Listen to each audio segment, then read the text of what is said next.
మనుషుల చేతులతో సేవింపబడువాడు కాడు. అపోస్తల కార్యములు 17వ అధ్యాయము,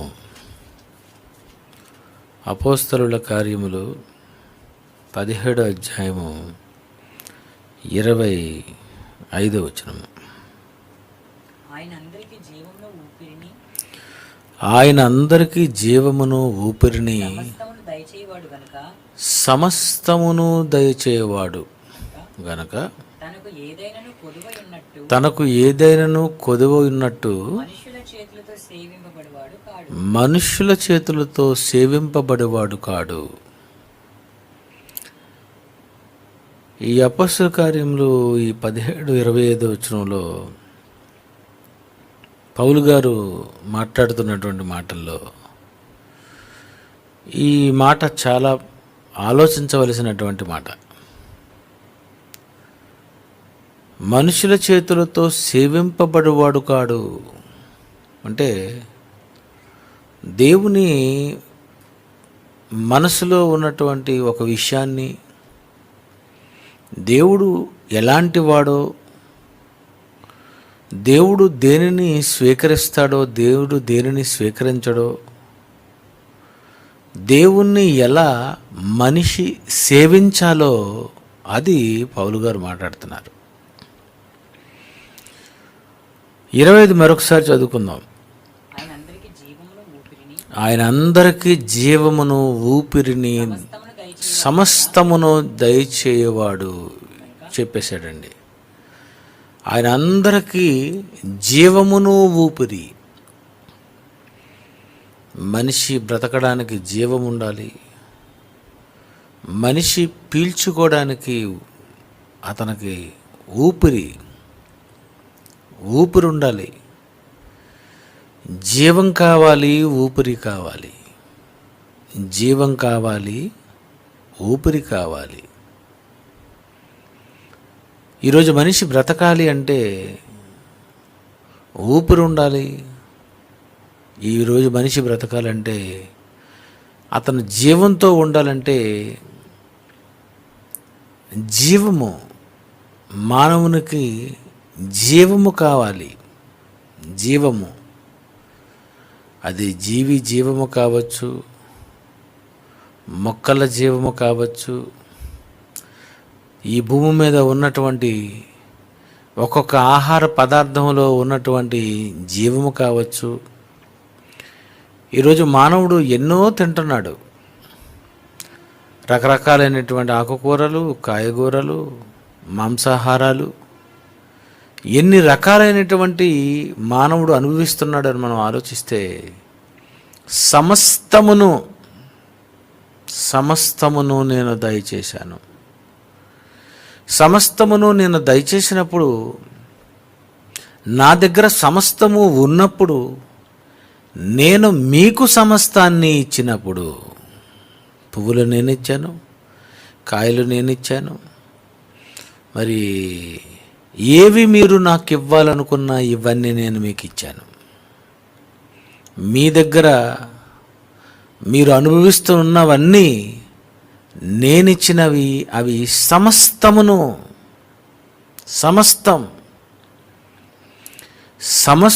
నేను దయచేశాను మీకు. దేవుడు పలానాది ఇవ్వలేదు అని మీరు చెప్పకూడదు. దేవుడు ఫలానాది ఇవ్వలేదు అనడానికి కుదరదట. ఎందుకంటే సమస్తమును దేవుడు దయచేసి ఉన్నాడు.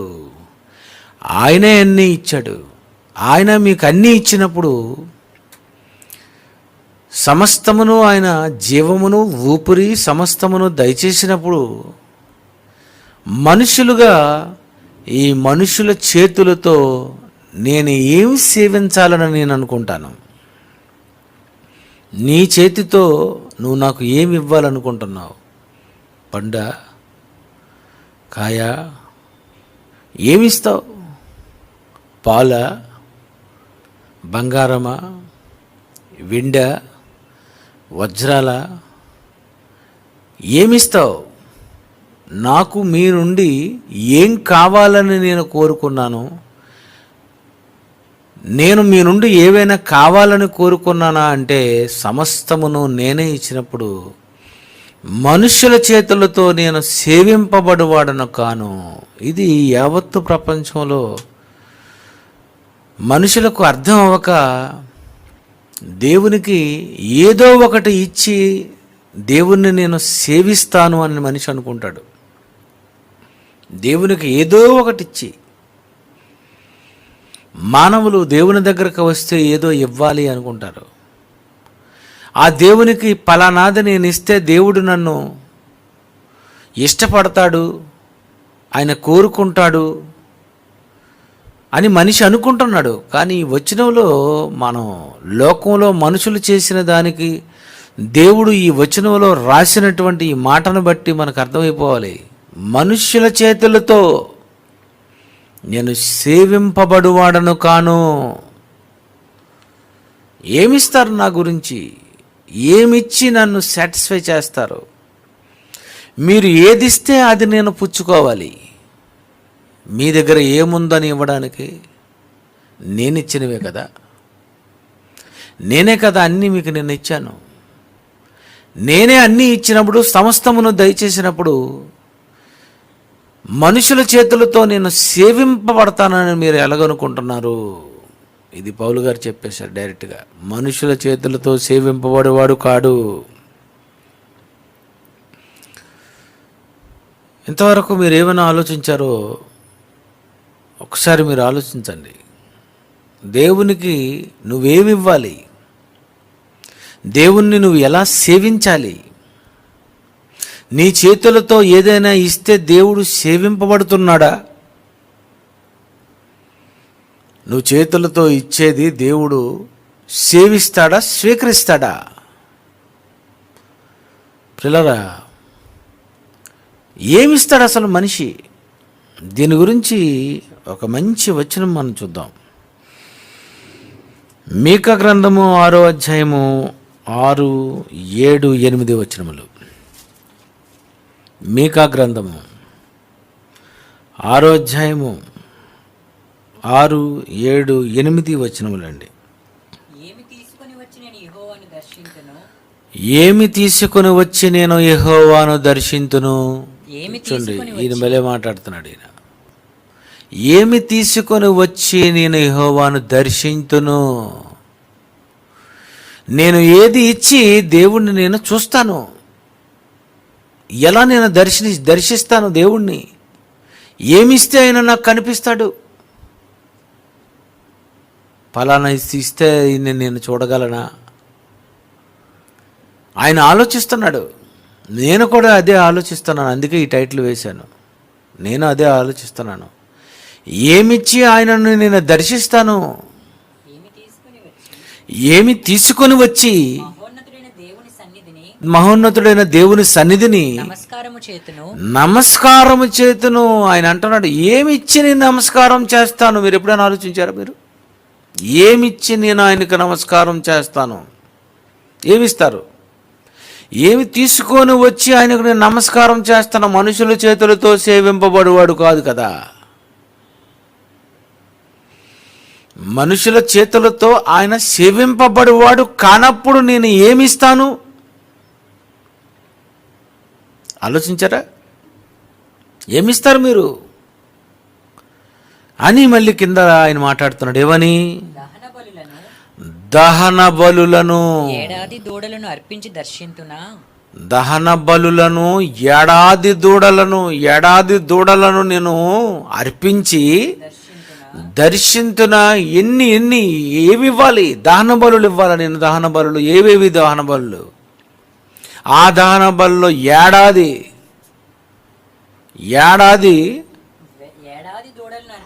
ఏడాది దూడలను నేను అర్పించి అతన్ని దర్శించిన. మనుషుల చేతులతో ఆయన సేవింపబడేవాడు కానప్పుడు నేను ఏడాది దూడలను, ఎన్ని దూడలను ఇస్తే ఆయనను నేను దర్శించవచ్చు? ఏడాది దూడలు. చూడండి, ఆయన ఇంకా ఎక్కువ మాట్లాడాడు. ఆయన మనం ఏమిస్తామంటే 10 రూపాయలండి. 10 రూపాయలు, 20 రూపాయలు, 30 రూపాయలు, 100 రూపాయలు, 500, చివరగా చందా ఎంతండి? చందాలో 500, 1000 ఎంత ఇస్తున్నారు? ఏడాది దూడ ఖరీదంత? ఏడాది దూడ ఖరీదంత 1000, 2000 ఉంటుందా? ఏడాది దూడలను అంటే ఎన్ని దూడలను ఎన్ని వేల రూపాయలు ఖర్చు పెట్టి ఇవన్నీ ఇస్తే నేను ఆయనను దర్శింతును మాట్లాడుతున్నాడు ఆయన. వేల కొలది పొట్టేళ్ళు దేవుణ్ణి దర్శించాలంటే వేల కొలది పొట్టేళ్ళు ఇవ్వాలా? 1, 2, 100, 1000, వేలాది పొట్టేళ్ళు. ఎన్ని పొట్టేళ్ళు ఇవ్వాలి? ఒకవేళ ఆయన తీసుకుంటానంటే, మనుషుల చేతులతో ఆయన సేవిస్తాను అంటే, నేను ఇచ్చేది ఆయన తీసుకుంటాడు అని ఒకవేళ అనుకుంటే, వేలాది పొట్టేళ్లను నేను ఇస్తే ఆయన స్వీకరిస్తాడా? చాలాసార్లు కట్టారు. ఏడాది దూడలనునా వేలాది పొట్టేళ్లనా నీవు చేసిన ఉపకారములకు నేనేమి చెల్లింతును? దేవుడికే కౌంటర్ వేశారు అట్నుండి తిప్పి. నీవు చేసిన ఉపకారములకు నేనేమి చెల్లిందును? నేనేమి ఇవ్వాలి? ఈయన అంటున్నాడు, వేలాది పొట్టేళ్ళు ఇచ్చి నేను దర్శించగలరా? నేను వేలాది పొట్టేళ్ళు. దేవుణ్ణి దర్శించడానికి ఎంత నేను ఇస్తే ఆయనను నేను దర్శించగలను? ఎంత ఇస్తే ఆయన నన్ను స్వీకరిస్తాడా? ఎంత ఇస్తే, ఎన్ని ఇస్తే ఆయన సేవిస్తాడా? ఆలోచన మొదలైపోయింది ఆయనకి. ఎన్ని ఇవ్వాలి? వేలాది దూడలనా? వేలాది పొట్టేళ్లనా? వేలాది నదులంత విస్తార తైలము. బాబ్బా, ఈయన ఎంత బాగా మాట్లాడు. వేలాది నదులంతా. ఎన్ని నదులు ఉన్నాయి మన దగ్గర? ఎన్ని నదులు ఉన్నాయండి? మీకే తెలుసు ఎన్ని నదులు ఉన్నాయో. గోదావరి, కృష్ణ, కావేరి, తుంగభద్ర, గంగా, యమున, బ్రహ్మపుత్ర, ఇవన్నీ కూడా నీళ్లు. ఇప్పుడు వాటిని మనం ఏం చేయాలి? తైలంగా మార్చేయాలన్నమాట. ఎక్కడ తైలం నదులు ఎక్కడ ఉన్నాయండి? నీళ్ల నదులే కదా. నీళ్ళు అయితే 20 రూపాయలు, తైలం అయితే ఆలోచించండి. ఆయన అంటున్నాడు, ఈ వేలాది నదులంతా విస్తార తైలము. 4 నదులు 10 నదులు కాదు, వేలాది నదులు. ఈ భూప్రపంచంలో, ఈ ప్రపంచంలో ఎన్నో నదులు ఉన్నాయి. ఎన్నో ఎన్నో ఎన్నో నదులు ఉన్నాయి. చిన్న నదులు, పెద్ద నదులు, అన్ని నదులు. ఆదామవ్వల దగ్గర నుండి 4 నదులుగా చీలిపోయింది. ఆ 4 నదులుగా చీలిపోయినటువంటి యావత్తు ప్రపంచంలో అక్కడ నుండి అవి ఎన్ని నదులుగా మారాయి, ఎన్ని ప్రాంతాల్లో ఉన్నాయి. ఈ నదులంతా విస్తార తైలము నీకిచ్చినా చాలునా? సరిపోతాయా? స్వీకరిస్తారా? మనుషుల చేతులతో నేను సేవింపబడేవాడును కాను. సేవించటం ఇదిగోండి, ఇది మీరు సేవించండి అంటారు, అంతేనా?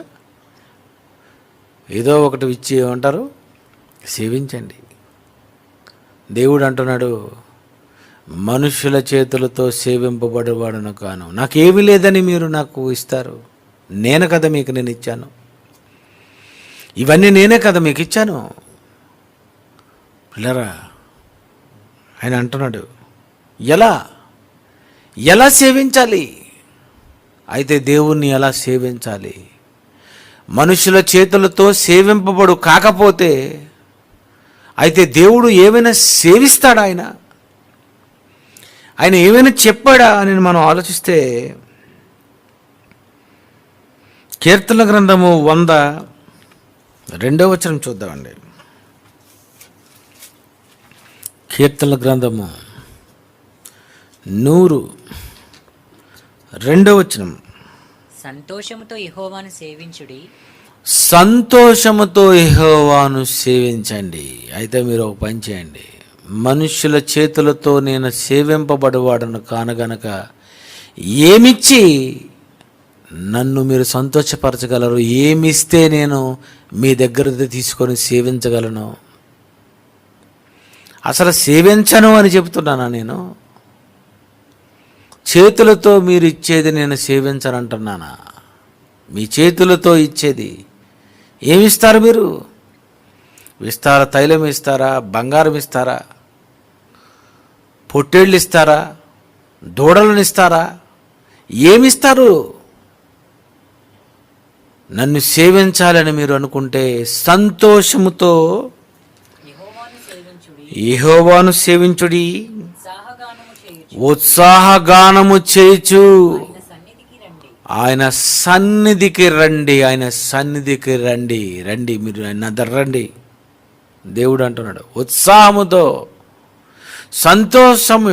సంతోషముతో నన్ను సేవించండి. సంతోషంతో, ఏడుపు మొక్కలు పెట్టకండి.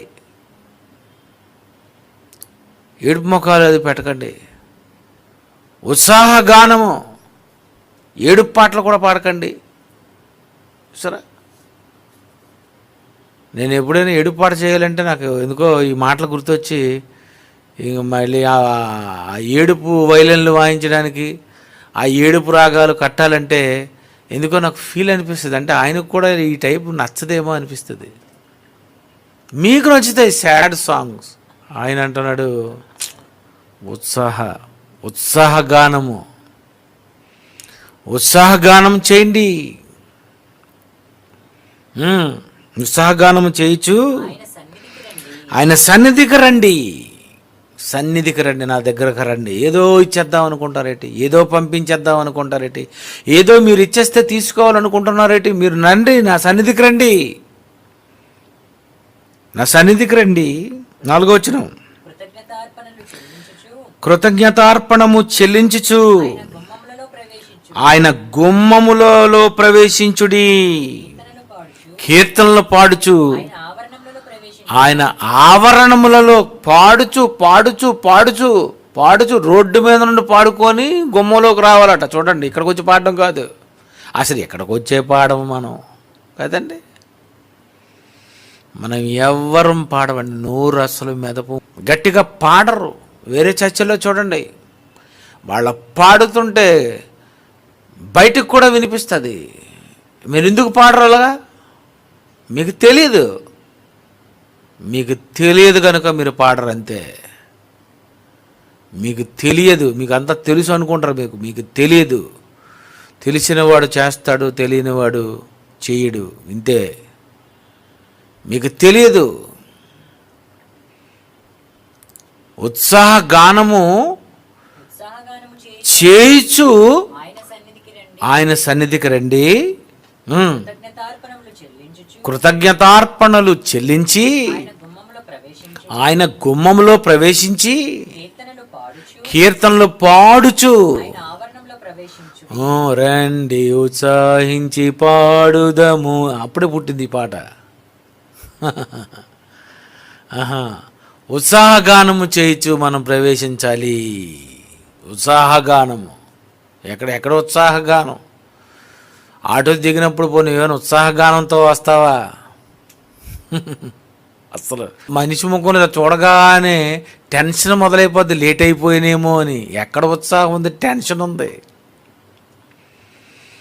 దేవుని దగ్గరకు వస్తున్నారు కదా, నా దగ్గరకు వస్తున్నారు కదా మీరు. మనుషుల చేతులతో నేను సేవింపబడు వాడను కానప్పుడు నా గురించి ఏ పాట పాడతావు? నా గురించి ఏం మాట మాట్లాడతావు? నా గురించి ఎలాంటి గీతము నువ్వు ఆలాపిస్తూ నువ్వు ఆవరణంలోనికి వస్తావు? ఎలా వస్తావు లోనికి? చూసారా, ఏం చెయ్యమన్నాడో అది మానేసాం, ఏది వద్దన్నాడో అదే చేస్తాం. దేవుడికి ఏమిష్టం? దేవుడు బైబిల్లో ఏమి రాశాడు? దేవుడు ఏమని చెప్తున్నాడు? మనుష్యుల చేతులతో నేను సేవింపబడువాడను కాను. మీరేదో ఇచ్చేస్తే నేను తీసుకుంటానని మీరు అనుకుంటున్నారు. నేను అలా సేవించను. నా దగ్గరకు రావాలి, నన్ను మీరు సేవించాలి, ఉత్సాహగానముతో మీరు సేవించాలి నన్ను. నా గురించి మీరు ఏం మాట్లాడతారు, నా గురించి ఏం మీరు పాడతారు, అదే కదండి. ఇది మర్చిపోయారు. నేను కొంతకాలం ఎందుకులే పాటలు రాయడం చాలు అని అనుకునేవాడిని. కానీ మనం ఈ భూమి మీద పుట్టకముందు దేవుడు కోటాను కోట్ల దేవదూతలు గాన ప్రతిగానాలు చేస్తుంటే ఆయన వింటున్నాడు కదా. ఆయనకు కొత్త పాటలు, ఆయనకు కొత్త కొత్త రాగాలతో ఉత్సాహంతో ఇలాంటి పాటలు చేస్తే ఆయనకి ఇష్టమేమో అని నేను బాగా ఆలోచించే చేయడం మొదలుపెట్టాను. సంవత్సరాలు చేయాలి, సంవత్సరం అంతా చేయాలి, 365 రోజంతా పనిచేయాలి. 5 నిమిషాల్లో రాసేసే పాటలు కాదు అవి. ఈ సంవత్సరం కూడాను చాలా మంచి పాటలు, మంచి మంచి ట్యూన్స్, మంచి విషయాలు, ఇవి దేవుడికి ఇష్టం అయితే ఇది మనం చేయాలి. ఆయనకి ఏమి ఇచ్చినా ఆయన నేను తీసుకోను అన్నప్పుడు ఇది చేస్తే ఆయన ఇష్టపడతాడా, ఇలా పాడితే ఆయన ఇష్టపడతారా, అయితే ఇది మనం చెయ్యాలా కదండి. మీకా గ్రంథము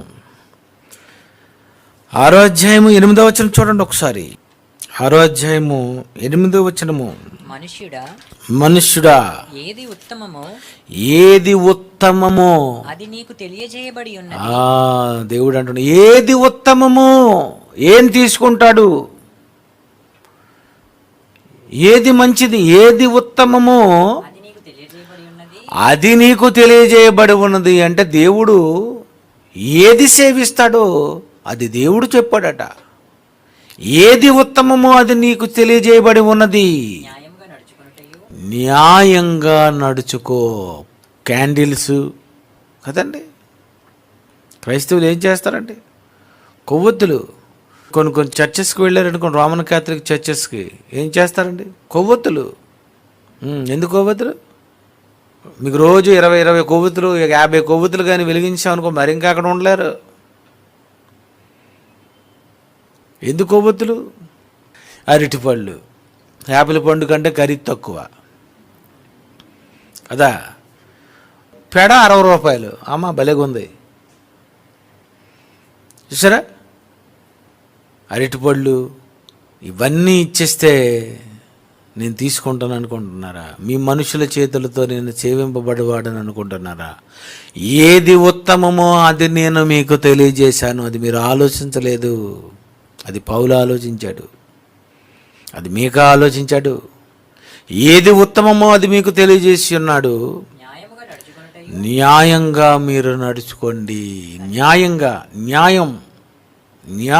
నడుచుకోండి. అన్యాయం చేయకండి. దేవుడు అంటున్నాడు ఏది చెప్పాడో అది మిస్ అయిపోయామండి. ఏది చెప్పాడో అదే ఈరోజు క్రైస్తవ్యం మిస్ అయింది. క్రైస్తవులలో కూడా మరి నువ్వు చదువుకున్న తర్వాత నీకేమర్థమైంది? నీకు న్యాయముగా నువ్వు నడుచుకో. న్యాయం, పక్షపాతం లేకుండా అందరి ఎడల న్యాయంగా నువ్వు నడుచుకో. నువ్వు అలా నడుచుకోకపోతే దేవుడికి ఇష్టం ఉండదు. ఒకరినొకలాగా నువ్వు ఇలాంటి మనస్సుతో నువ్వు ఉన్నావు అనుకో, నువ్వు అనుకోవచ్చు దేవుడు అస్సలు దరిదాపుల్లోకి రానివ్వడు. నువ్వు న్యాయంగా నడుచుకో అన్నాడు. న్యాయంగా నడుచుకో. నీ కాయొద్దు, నీ పండొద్దు. బలి అర్పణ కోరలేదు.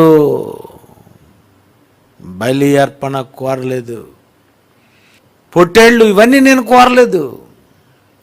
ఇవన్నీ ఇవ్వమని నేను అడగడం లేదు. ఏది ఉత్తమమో చెప్పాను. న్యాయముగా మీరు నడుచుకోండి. కనికరము మీరు ప్రేమించండి. కనికరం చూసారా, ఇది ఒక కొత్త మాట. కనికరం అంటే ఎవరు నువ్వు కనికరించావు? ఎవరిని కనికరించావు? గొడవాడావా? కనికరించావా? మాట అనేసావా? కనికరించావా?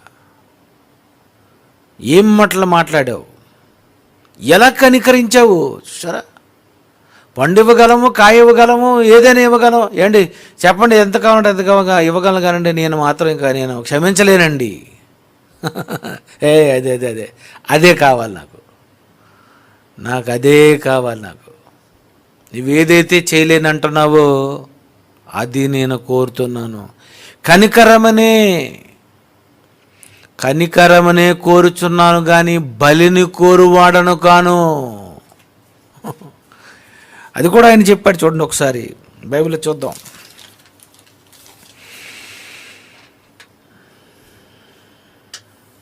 మత్తయి సువార్త 9వ అధ్యాయము 33వ వచనం. మత్తయి సువార్త 12:7 చూడండి ముందు. మత్తయి 12:7. కనికరమునే కోరుచున్నాను గాని బలిని నేను కోరను. హత్య, నరహత్య, చంపడం. మేకపిల్లని చంపేసి ఇచ్చేయాలనుకుంటున్నారా? గొర్రె పిల్ల చంపేసి ఇచ్చేయాలనుకుంటున్నారా? ఏదో ఒక దూడలను ఇచ్చేద్దాం అనుకుంటున్నారా? పొట్టేళ్ళని ఇచ్చేద్దాం అనుకుంటున్నారా మీరు? బలిని నేను కోరను. కనికరమునే నేను కోరుచున్నాను కానీ బలిని కోరను అన్న వాక్య భావం ఏమిటో అదే ఉంది కింద. అను వాక్య భావము మీకు తెలుసుంటే నిర్దోషులని దోషులని తీర్పు తీర్చకపోదురు. నిర్దోషులను దోషులను ఎందుకు తీర్పు తీరుస్తాయే? కనికరం చూపించలేదు ఎందుకు? ఒక క్రైస్తవుడు జడ్జిమెంట్ స్థానంలో ఉన్నాడు అంటే ఒక జడ్జిగా పక్కా కనికరం ఇవ్వాలంటే కనికరం తీర్పు ఇవ్వాలి. ఆ తీర్పు నువ్వు ఇవ్వలేనప్పుడు న్యాయమూర్తిగా నువ్వు ఆ పోస్ట్ నువ్వు చేయకు, ఆ సీట్లో నువ్వు కూర్చోకు. ఎందుకంటే కనికరమనే నేను కోరుతున్నాను. నువ్వు కనికరం చూపించగలవా? నువ్వు ఆ జడ్జిమెంట్ నువ్వు ఇవ్వగలవా? కష్టం కదండి. పువ్వు ఇవ్వగలను, కాయ ఇవ్వగలను, అరటిపళ్ళు గెల ఇవ్వగలను, కమలాపళ్ళు బస్తాలతో తేగలను, ఏమైనా ఇవ్వగలను దేవుడికి. వేలాది నదులంతా విస్తార తైలము నేను ఇవ్వగలను. నాకు అదెందుకు? కనికరము నాకు కావాలి. నీలో కనికరం చూడాలి. ఇది కనికరమనే కోరుచున్నాను. కనికరము. మరొక వచనం చూద్దామండి. మత్తయి సువార్త 9వ అధ్యాయం 36. ఆయన సమూహములను చూచి వారు కాపరు లేని గొర్రెల వలె విసిగి చెదరి ఉన్నందున వాని మీద కనికరపడి యేసుప్రభు వారు చూడండి, దేవుడు కనికరమే కోరుతున్నాడని యేసుప్రభు వారు కనికరపడుతున్నారు. కనికరము గలవారు ధన్యులు, వారు కనికరము పొందుదురు. నీకు కనికరము లేదనుకో, ఇక నీకు కనికరము తీర్పు ఇవ్వడు దేవుడు. ధనవంతుడు అదే అంటున్నాడు, నా యందు కనికరపడి. అయిపోయింది జడ్జిమెంట్. దాటిపోయావు నువ్వు. పాతాళంలో కనికరం చూపించమంటున్నావా? భూమి మీద నువ్వు ఎవరిని కనికరించావు? చూసారండి, కనికరించకపోతే నరకమేనా? నువ్వు కనికరించకపోతే దేవుడు నిన్ను స్వీకరించడా? దేవుణ్ణి ఎలాగూ సేవించాలా? యెహోవాను సేవించుడి. ఏది ఉత్తమమో, ఏది నేను కావాలనుకున్నానో మీరు అలా ఉండి అలా చేసి నన్ను సేవించుడి. గుమ్మములలోనికి రండి, యెహోవా మందిరములోనికి రండి. ఏది ఆదివారం ఉదయం వచ్చారు, మధ్యాహ్నం మన సాయంత్రం రాలేదు. ఎందుకు సాయంత్రం రాలేదు? ఇంట్లో లైవ్ చూడాలనుకుంటున్నావా? అంటే గుమ్మలోకి రాకుండా ఇక్కడ ఎవరు పాటలు పాడతారు? ఇక్కడ ఉత్సాహ గానాలు ఎవరు పాడతారు? ఈ జీతం చెప్పమంటారా? సౌండ్ బాక్సులు వచ్చి, యాంప్లిఫైర్స్ వచ్చి ఇవన్నీ ఉన్నాయి కనుక మీరందరూ పెదాలని అని అంటున్నారు. అదే యాంప్లిఫైర్ లేని కాలాలు అవి. అప్పుడు టేప్ రికార్డరు, యాంప్లిఫైరు, కంప్యూటరు, పెద్ద పెద్ద స్పీకర్స్ ఇలాంటివి ఏమి లేవు. ఏం చేయాలి మీరు? పాడాలి, గట్టిగా పాడాలి. ఎందుకంటే సౌండ్ లేదు. సౌండ్ పెట్టండి అన్నాక సౌండ్ లేదు. ఎవరు? నువ్వే సౌండ్ పెట్టుకోవాలి.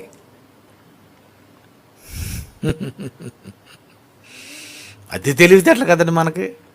పాట వేశారు, అది ఇంకెందుకు? డైరెక్టర్ గారు అంటారు, ఇంకో మీరందరూ ఇప్పుడు వేస్తారు, పాడండి. ఎవరు పాడరు. పాట వస్తే కదా, పాటల పుస్తకం కొనుక్కుంటేనే కదా. నిజమండి. మేము అందుకే వీళ్ళు కొనుక్కోరని పాటల పుస్తకాలు కూడా తగ్గించాం. ఎందుకంటే మీరు కొనుక్కోరు. అన్నయ్య గిఫ్ట్ ఇస్తారా మాకు బుక్కు? ఓరి నాయన, గిఫ్టా? ఏం చేయాలి నువ్వు? ఏమి ఇష్టం? ఏది ఉత్తమము? ఏది కోరుతున్నాడు? మనుష్యుల చేతులతో ఆయన సేవింపబడుకాడు. నువ్వేది ఇచ్చినా నాకొద్దు, పోని ఒకవేళ ఇవ్వాలనుకుంటే గో ఇలాంటివి ఇవ్వు అన్నాడు ఆయన. ఎంత మంచివాడండి. నాకేమొద్దు, మనుషుల చేతులతో సేవింపబడివాడను కాను, కానీ నన్ను సేవించాలని ఒకవేళ మీరు అనుకుంటున్నారా? అయితే కనికరము నేను కోరుతున్నాను. కనికరము. యేసుప్రభువు వారట వారి మీద కనికరపడ్డారట. ఎందుకు కనికరపడ్డారు? కాపరి లేని గొర్రెల వలె ఉన్నారు. కాపరి లేని గొర్రెలు ఎవరు? కాపరి లేని గొర్రెలు ఎవరు? మీరు కాపరులున్న గొర్రెలు. ఏ గొర్రెలు మీరు? కాపరులున్న గొర్రెలు మీరు. కానీ మిగిలిన సంఘాలు ఉన్నాయి. వాళ్ళెవరు? గొర్రెలే. వాళ్ళకి కాపరులు లేరు. చర్చికి ఏం పెట్టాలో తెలీదు పేరు, ఏం బోధించాలో తెలీదు, ఏమి నేర్పించాలో తెలీదు, ఎలా పోషించాలో తెలీదు, ఎలా వాక్యాన్ని నేర్పించాలో తెలీదు. వాళ్ళందరూ ఎవరు అనుకున్నారు? కాపరి లేని గొర్రెలు. లోకంలో ఉన్న కోట్ల మంది ఉన్నారు, కాపరి లేని గొర్రెలుగా ఉన్నారు. వాళ్ళు రోడ్డు మీద ఎంతో మీకు కనిపిస్తుంటారు. బీచ్లోకి వెళ్తే అక్కడ ఎంతోమంది కనిపిస్తారు. వాళ్ళు ఎవరు? కాపరి లేడు. కాపరి లేని గొర్రెలు. అవన్నీ కాపరి లేని గొర్రెలే. కాపరి లేని సంఘాలకు వెళ్ళిపోతున్నారు ఈ గొర్రెలు. ఇవి గొర్రెలు కనుక వెళ్తాయి. మరి కాపరి లేని సంఘాలకు వెళ్ళిపోతున్నాయి. ఎందుకు రారు? అంటే ఉదయం చందా వేసేద్దామనా? నీ చేతులతో సేవింపబడేవాడు కాడు. ఆదివారం ఉదయం నువ్వు ఇచ్చినటువంటి కానుకతో దేవుడు సెటిల్ అయిపోయాడు, సాయంత్రం రాకపోయినా పర్వాలేదు అనుకుంటున్నావు కదా నువ్వు. అందుకే నువ్వు రాలేదు. అందుకే నువ్వు రాలేదు. యెహోవాను సేవించాలి. గుమ్మంలోకి వచ్చి సేవించండి. రండి, లోనికి రండి, మందిరంలోకి రండి. మందిరంలోనికి వచ్చి కూర్చోండి. ఒక గంట కూర్చుంటారు, 2 గంటలు కూర్చుంటారు, 3 గంటలు కూర్చుంటారు, అంతే కదా. ఒక సినిమా హాల్లో సినిమా టైం ఎంత? 2 గంటల నుండి 5 గంటల వరకు ఆట, 3 hours. కొంతమంది morning show, matinee, first show, second show కూడా చూసిన వాళ్ళు ఉన్నారు, టైం కవర్ అయిపోవడానికి. మరి ఈరోజు దేవుని దగ్గర రావాలంటే ఆయన రావాలంతే. కరోనా కనుక మీకు దేవుడు కూర్చోమన్నాడు. కరోనా ఆ టైంలో కరోనా కనుక దేవుడు కూడా ఏమండు, మీ గదిలో ఉండండి బాబు, సంహారక దూత తిరుగుతుందనని. సంహారక దూత తిరిగితే ఏం చేయాలి? గదుల్లో ఉండాలి. ఆ సంహారక దూతను తోలేశాడు ఆయన, తప్పించాడు ఆయన. రావడానికి ప్రాబ్లం ఏంటి? చూసారా? ఆయన్ని ఎలా సేవించాలి, ఆయనను ఎలా సేవించాలి, ఏ విధంగా ఆయనను సేవించాలి, సేవించాలి ఆయన్ని సేవించాలి. మరొక వచనం చూద్దాం, మత్తయి సువార్త 4:10. మత్తయి సువార్త 4:10. యేసువానితో సాతానా పొమ్ము, ప్రభువైన నీ దేవునికి మ్రొక్కి ఆయనను మాత్రము సేవించాలి. చూసారా యేసుప్రభువు ఎంత బాగా చెప్తున్నారు. నా తండ్రిని సేవించాలి, ఆయనను మాత్రమే సేవించాలి. యెహోవాను సేవించుడి, దేవుని దగ్గర రావాలి, ఉత్సాహధ్వని చేయాలి, గానము చేయాలి, కనికరం చూపాలి. కనికరము.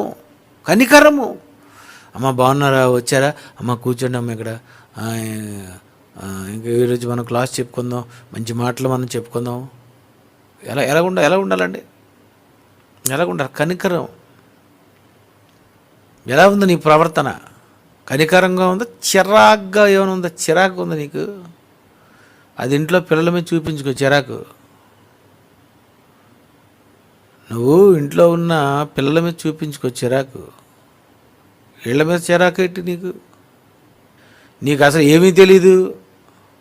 3 ప్రసంగాలు వస్తే చిరాకు వచ్చేస్తుంది నీకు. కనికరము. సరే, క్యారెక్టర్ కనికరం ఉండాలి. పోన్లే మరి పాపం ఏదో తప్పు అయిపోయింది.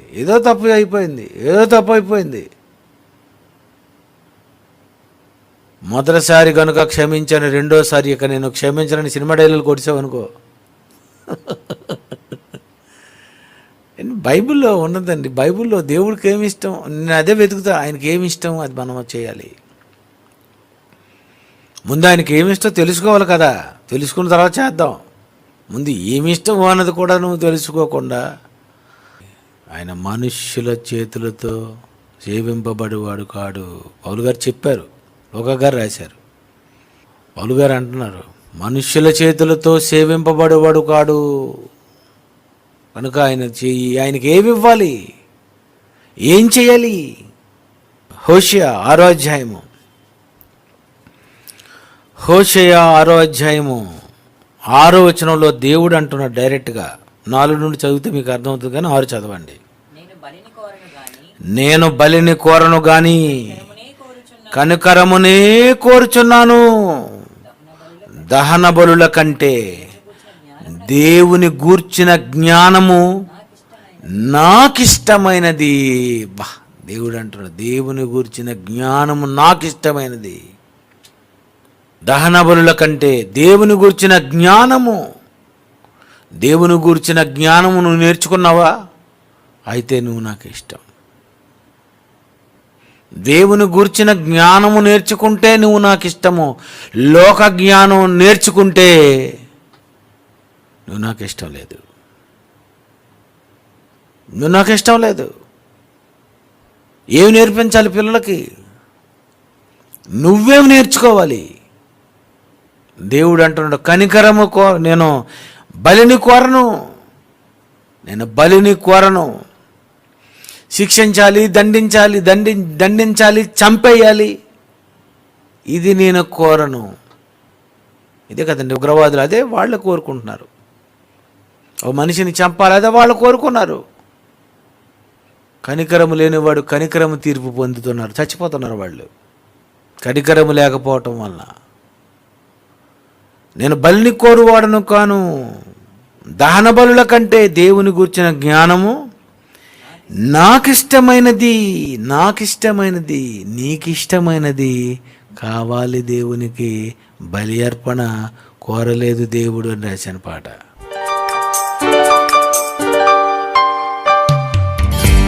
నీకిష్టమైనది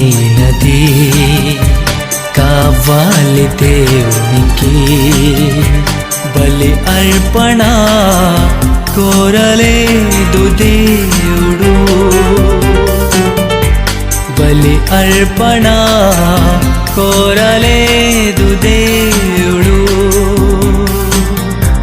ప్రభు మనసు తెలుసుకో, వాక్యాన్ని చదువుకో, నీకిష్టమైనది కావాలి దేవునికి. బలి అర్పణ కోరలేదు దేవుడు.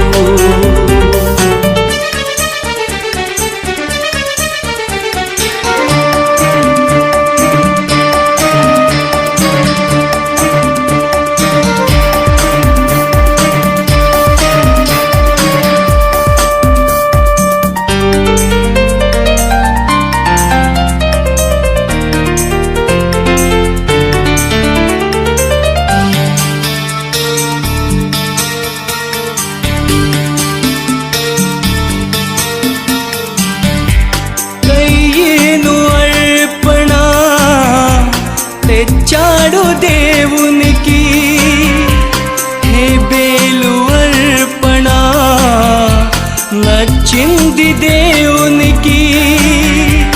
కయీను అర్పణ తెచ్చాడు దేవునికి, హేబేలు అర్పణ నచ్చింది దేవునికి. అర్పించు వాటి కంటే అర్పించు మనిషి ముఖ్యం, అర్పించు వాటి కంటే అర్పించు మనసు ముఖ్యం. నచ్చాలి మొదట నీవే, కావాలి మొదట నీవే, నీకిష్టమైనది.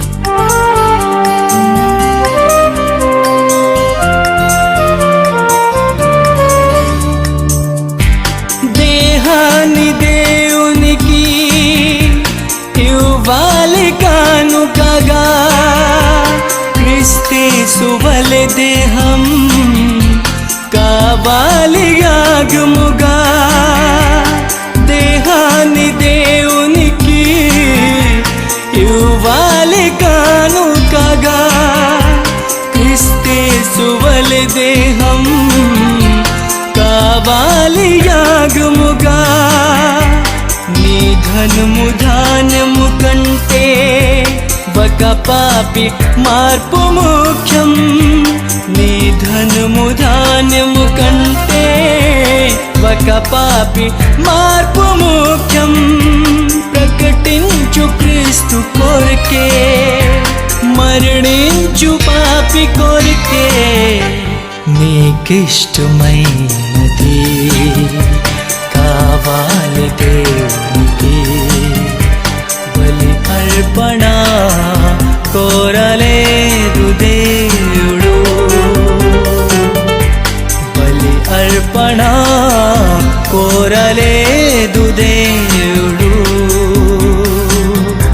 ప్రభు మనసు తెలుసుకో, వాక్యాన్ని చదువుకో, నీకిష్టమైనది కావాలి దేవునికి. బలి అర్పణ కోరలేదు దేవుడు.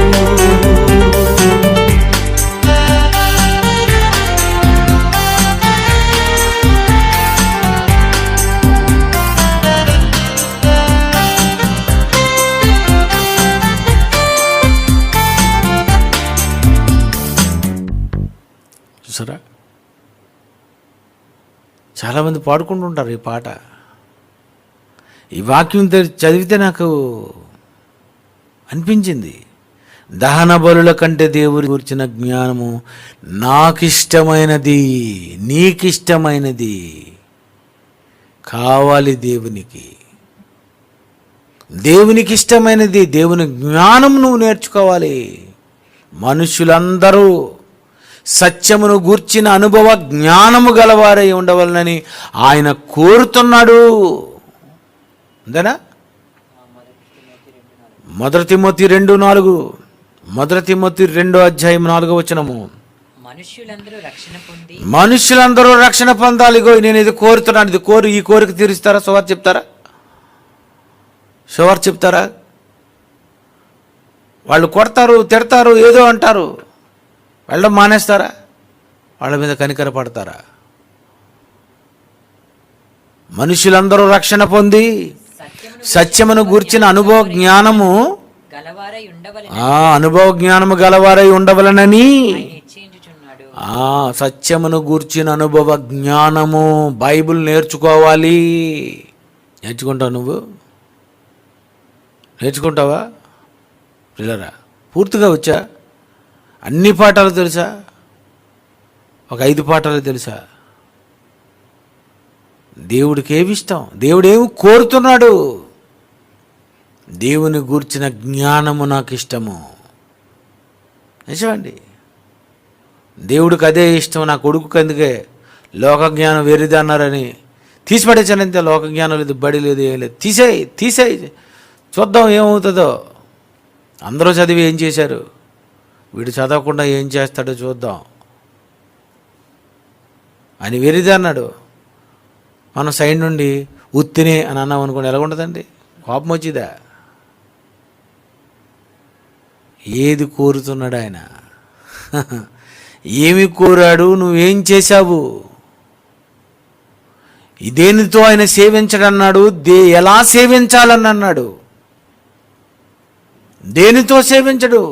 మనుషుల చేతులతో సేవింపబడేవాడు కాడు. ఏదో ఇచ్చేస్తే పర్లేదు అనుకుంటున్నారా? No no no no. ఇలాగైతేనే నేను కోరుకుంటాను. అంతే కదండి. యేసుప్రభు వారు కూడా ఏమంటారు? హెబ్రీ పత్రిక 10, బలి అర్పణ నీవు కోరలేదు కానీ, 5వ వచనం, ఆయన ఈ లోకమందు ప్రవేశించినప్పుడు ఇలాగు చెప్తున్నాడు, బలి అర్పణ నీవు కోరలేదు గాని నాకొక శరీరము అమర్చితివి, నీ ఇష్టము నెరవేర్చుటకు ఇదిగో నేను వచ్చి ఉన్నాను.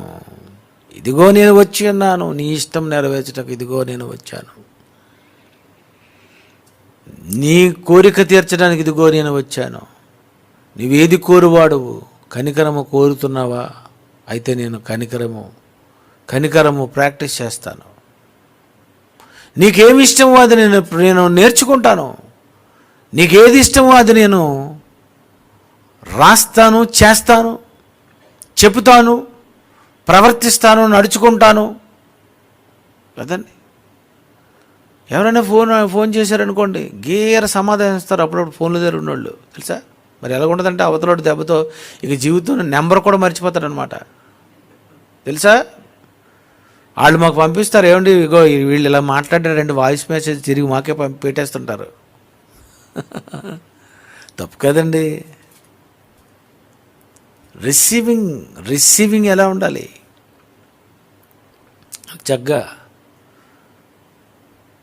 ఎంత చక్కగా రిసీవింగ్ ఉండాలండి. నేనైతే అందరినీ బాబు అంటాను, నాకు ఎక్కువ అలవాటు. బాబు బాగున్నావు బాబు అని. కానీ డైరెక్టర్ గారి దగ్గర, ప్రసన్న బాబు దగ్గర నేర్చుకున్నాను. ఎవరినైనా చెప్పనా అన్న, అవునా అన్న, వెళ్ళినా అన్న అంటే ఇది బాగుంది కదా. బాబు అంటే ఇంకొక రకంగా ఉంది అది. చెప్పినా అన్న అంటే వాళ్ళకు కూడా ఏమైనా ప్లెజెంట్గా అనిపిస్తుంది. అబ్బాయి ఎంత బాగా మాట్లాడతారండి వీళ్ళు, చూసారా? చెప్పు అని అన్నాం అనుకోండి, ఎలా ఉంటుందండి? గొప్ప కనికరమే.